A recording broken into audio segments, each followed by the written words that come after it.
दर्शकों, आज हम बड़े ही ज्योतिष के सामान्य लेकिन अत्यंत महत्वपूर्ण विषय पर बात करने जा रहे हैं। विषय क्या है कि आपने सुना होगा कि बहुत सारे जातक के जन्मांग में जब ग्रह 0 डिग्री का हो तो आदमी यह जो है वो समझ लेता है कि हमारा यह ग्रह बिल्कुल बेकार है और कोई परिणाम नहीं देगा। वहीं अगर किसी का 20 डिग्री का है, 15 डिग्री का है, तो आदमी के दिमाग में यह आता है कि बस यह ग्रह पूर्ण बलवान है और हमें रिजल्ट मिलेगा। लेकिन होता उल्टा है। तो क्यों होता है ऐसा कि अमुक राशि में कोई 4 डिग्री का ग्रह अत्यंत उत्तम परिणाम देता है, जबकि दूसरी तरफ कोई 22 डिग्री का प्लैनेट है, कोई 24 डिग्री का प्लैनेट है, वह अपेक्षा के अनुरूप फल दे पाने में बिल्कुल असमर्थ हो जाता है। तो आज हम इस अमुक विषय पर चर्चा करेंगे। तो आइए सबसे पहले हम लोग बात करते हैं ग्रहों की अवस्था पर। यह ग्रहों की अवस्था वास्तव में प्रथम दृष्टया जब आप जन्मांक किसी का देखते हैं तो ग्रह बलवान है या नहीं बलवान है, इसका अनुमान आप लगा सकते हैं।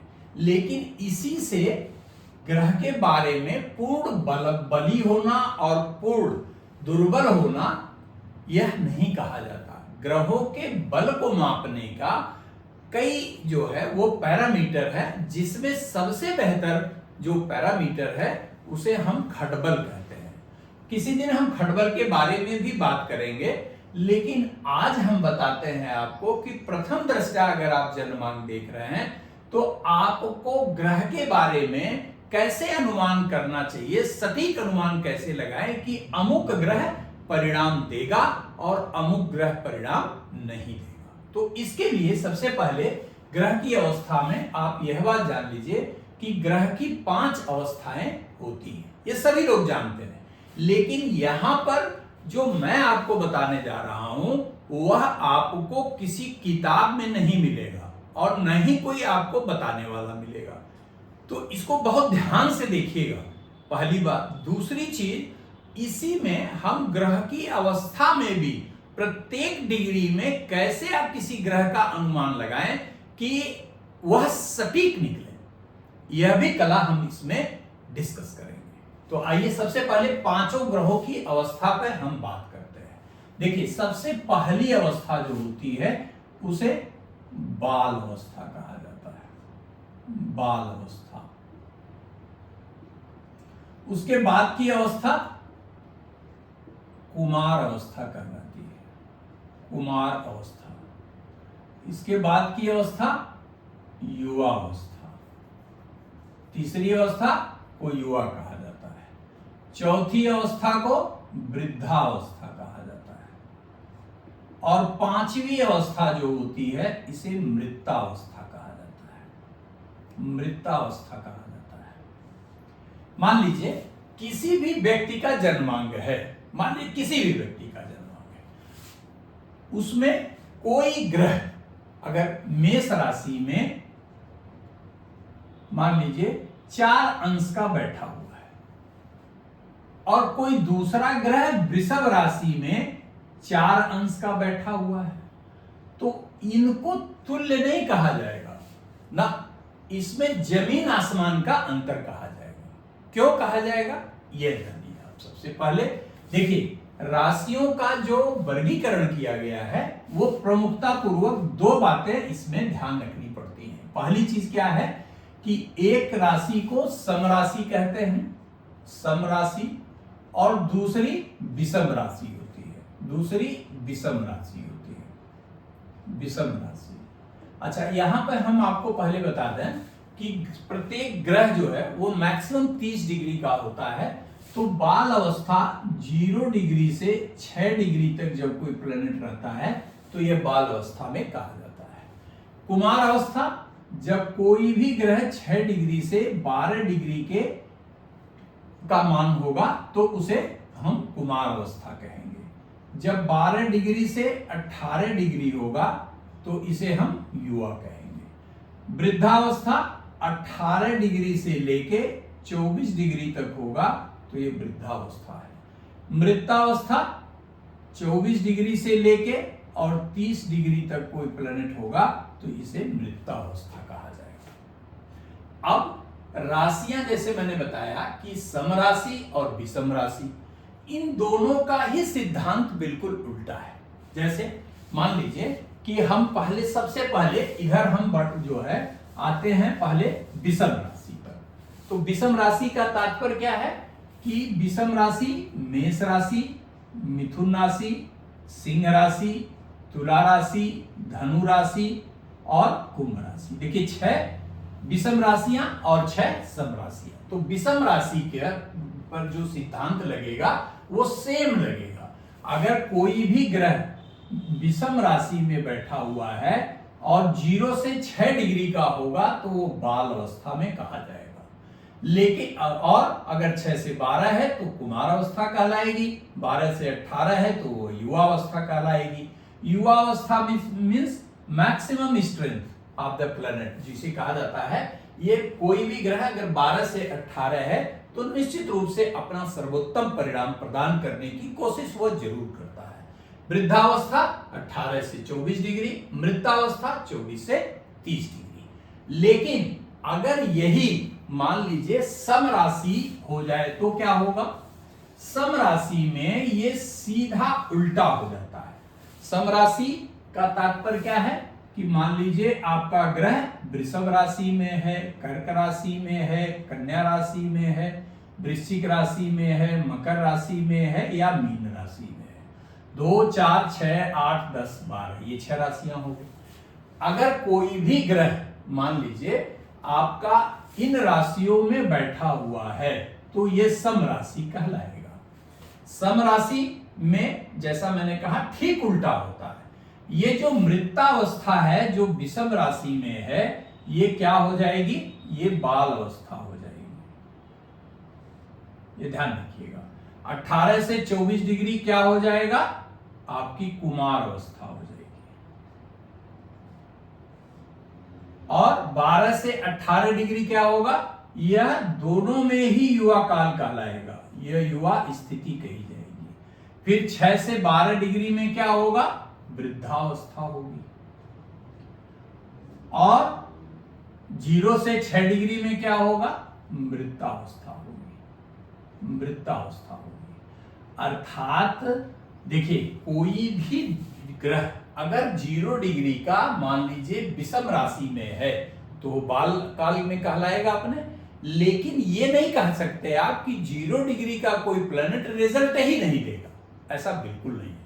लेकिन अगर कोई ग्रह आपके सामने जो सबसे बड़ा एस्ट्रोलॉजी में जो प्रॉब्लम आती है वह क्या आती है कि मान लीजिए किसी का ग्रह 2 अंश का है, किसी का ग्रह 3 अंश का है, किसी का ग्रह 5 अंश का है, तो आप सबको एक तुल्य मान लेते हैं। ये नहीं होना चाहिए। इससे प्रेडिक्शन में सदैव गलती आप करेंगे। इसलिए अब इसका हम लोग कैसे एक्यूरेटली जो है हम उसके पोटेंशियल या स्ट्रेंथ के बारे में अनुमान लगाएं उसको हम लोग जानते हैं।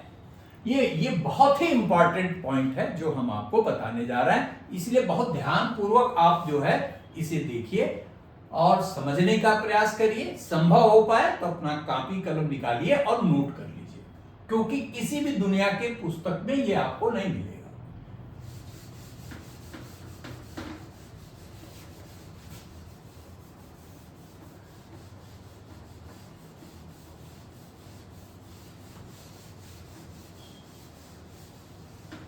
जैसे हमने आपसे कहा कि 5 अवस्थाएं होती हैं, जिसमें जो सबसे बेहतर अवस्था होती है जहां ग्रह अपना सर्वोत्तम परिणाम देता है वह क्या होती है?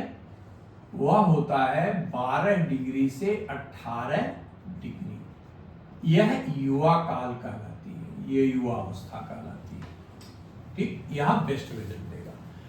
अब जरा इसे समझिए। मान लीजिए अगर कोई ग्रह 12 डिग्री का है और किसी का ग्रह 14 डिग्री का है, किसी का ग्रह 16 डिग्री का है, तो आखिर इन इनमें जो डिफरेंट डिफरेंट सिचुएशन है, इसमें ग्रह के पोटेंशियल या स्ट्रेंथ जो है वो बदलेगी। तो आप कैसे अनुमान लगाएंगे? इसे जानने के लिए अब आपको ध्यान देना होगा। 12 से 18 युवा हो गया। अब यहां से आप चलिए और सीधे एक अवस्था पे और आइए, जो हमने आपको बताया था कि ये कुमार अवस्था है। कुमार अवस्था, कुमार अवस्था क्या है?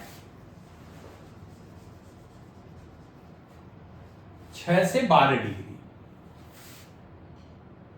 6 डिग्री से 12 डिग्री। और इसके बाद की एक अवस्था और ध्यान रखिए, जिसको हम लोग कहते हैं, ये कुमार अवस्था हो गई आपकी, कुमार अवस्था। और 0 डिग्री से 6 डिग्री यह बाल अवस्था हो गई, बाल अवस्था हो गई। और युवा के बाद क्या है? वृद्धावस्था। वृद्धावस्था का मान क्या बताया था मैंने? 18 डिग्री से 24 डिग्री। ये किसमें है? विषम राशि में। मैं आप भी दिलाता चल रहा हूं आपको। इसके बाद हमने बताया मृतावस्था 24 डिग्री से 30 डिग्री। ये वृद्धा हो गया, ये मृतावस्था हो गई।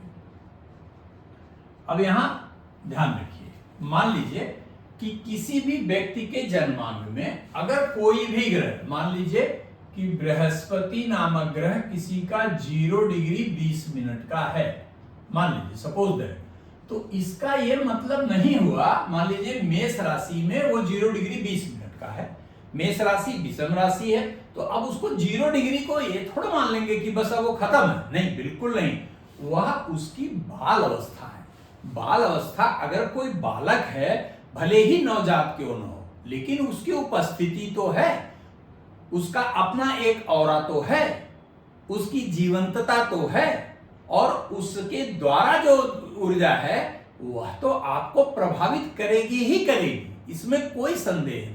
तो ऐसी स्थिति के लिए क्या करते हैं, मान लीजिए अगर कोई भी प्लेनेट 0 डिग्री का है, तो आप उस प्लेनेट का स्ट्रेंथ 10% मान के चलिए।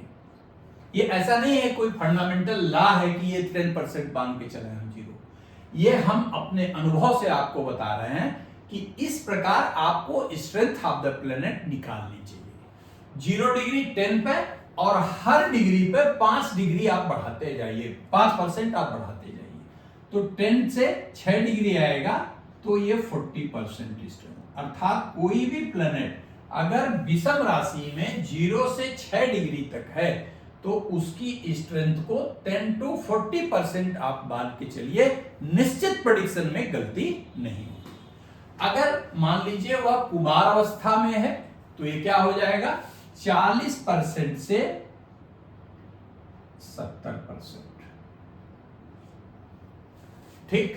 और अगर युवा होगा तो 70% से और 100%। यहां के बाद इसका बुढ़ापा शुरू हो जाता है, और जैसे आप ऐसे 5% पर डिग्री आपने बढ़ाया है, वैसे ही अब यहां घटाना शुरू कर दीजिए। 100 है तो इसको आप सीधे लेके आइए, जो है वो ये मैग्नीट्यूड यहां पर रख दीजिए, 40 से 70% इसको कर लीजिए, और मृतावस्था को फिर 10% से और 40% कर लीजिए। इसमें क्या है, अगर आप इसे समझ गए हैं तो यह निश्चित ध्यान रखिएगा कि आपको अब जब कुंडली आप किसी की खोलेंगे या खुद की कुंडली खोलेंगे, तो प्रथम दृष्टया आपको यह अनुमान निश्चित रूप से सटीक जो है वो आप लगा सकते हैं कि अमुक मेरा ग्रह अवस्था के पैरामीटर पर कितने प्रतिशत परिणाम आपको प्रदान कर पाने की स्थिति में है। अच्छा, मान लीजिए ये तो हमने विषम राशि बताया, और अगर सम राशि है तो क्या करेंगे? सम राशि में भी कुछ नहीं करना है आपको। सम राशि में ये जो बाल अवस्था है वो मृतावस्था से इंटरचेंज होगी, और जो वृद्धावस्था है वो कुमार अवस्था से इंटरचेंज होगी, अर्थात कुमार अवस्था वृद्धावस्था, ये आपका दोनों में कॉमन होगा। तो आप इसको निश्चित रूप से लगाइए अपनी कुंडली पर, अपने जो परिचित लोग हैं उनके ऊपर लगाइए और उसको सटीक प्रेडिक्ट करने की कोशिश करिए कि क्या आप प्रेडिक्ट कर पा रहे हैं कि नहीं, कितना ये इसको सही आप पा रहे हैं। और अगर किसी भी प्रकार का नकारात्मक चीज लगे जो हम आपको बताया, इसमें कोई भी चीज अगर नहीं मिलती है तो आप कमेंट बॉक्स में लिखिए, मैं पर्टिकुलर कोशिश जरूर करूंगा कि हर इंडिविजुअल का जवाब दूं। ठीक, धन्यवाद।